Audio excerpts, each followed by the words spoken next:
नमस्कार दोस्तों।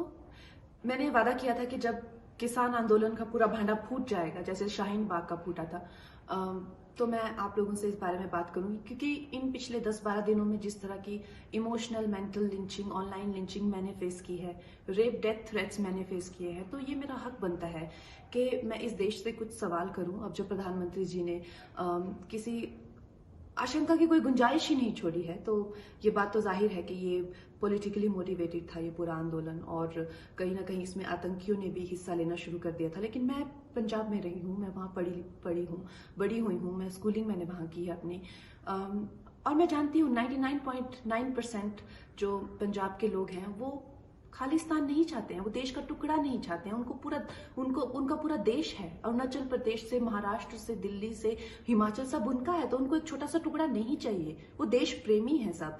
लेकिन मैं उनसे पूछना चाहती हूँ, देशवासियों से, मुझे आतंकियों से शिकायत नहीं है, मुझे जो इस देश को तोड़ना चाहते हैं, मैं उनकी भावनाएं मैं समझती हूँ, लेकिन जो मासूम लोग हैं वो कैसे इन लोगों को अपने आपको उंगलियों पे नचाने देते हैं हर आए दिन। अब जैसे शाहीन बाग में दादी जी वो पढ़ नहीं सकती, कुछ नहीं, लेकिन फिर भी अपनी नागरिकता बचाने के लिए आंदोलन कर रही हैं। एक पंजाब में दादी मुझे इतनी गंदी भद्दी गालियां दे रही हैं, अपनी जमीन बचाने की कोशिश कर रही है सरकार से। क्या हो रहा है इस देश में? दोस्तों, हम लोग अपने आप को इतना वनरेबल कैसे कर देते हैं इन आतंकियों के लिए, इन विदेशी शक्तियों के लिए?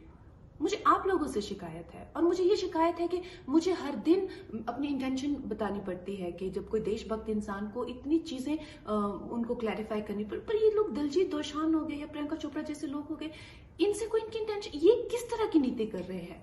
अगर मैं देश के हित में बात करती हूँ तो मुझे कहते हैं कि मैं राजनीति कर रही हूँ। इनसे भी तो पूछिए ना, ये कौन सी नीति कर रहे हैं। जय हिंद। नमस्कार दोस्तों।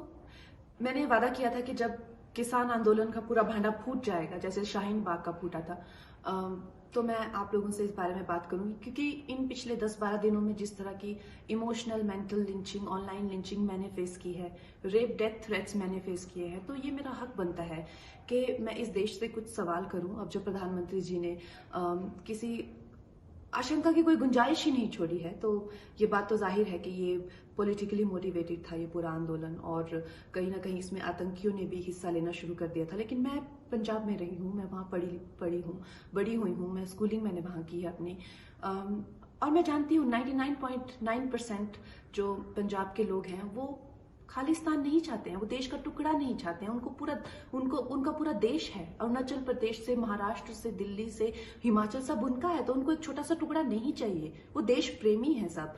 लेकिन मैं उनसे पूछना चाहती हूँ, देशवासियों से, मुझे आतंकियों से शिकायत नहीं है, मुझे जो इस देश को तोड़ना चाहते हैं, मैं उनकी भावनाएं मैं समझती हूँ, लेकिन जो मासूम लोग हैं वो कैसे इन लोगों को अपने आपको उंगलियों पे नचाने देते हैं हर आए दिन। अब जैसे शाहीन बाग में दादी जी वो पढ़ नहीं सकती, कुछ नहीं, लेकिन फिर भी अपनी नागरिकता बचाने के लिए आंदोलन कर रही हैं।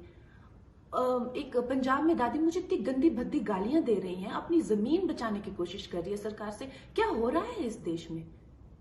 दोस्तों, हम लोग अपने आप को इतना वनरेबल कैसे कर देते हैं इन आतंकियों के लिए, इन विदेशी शक्तियों के लिए?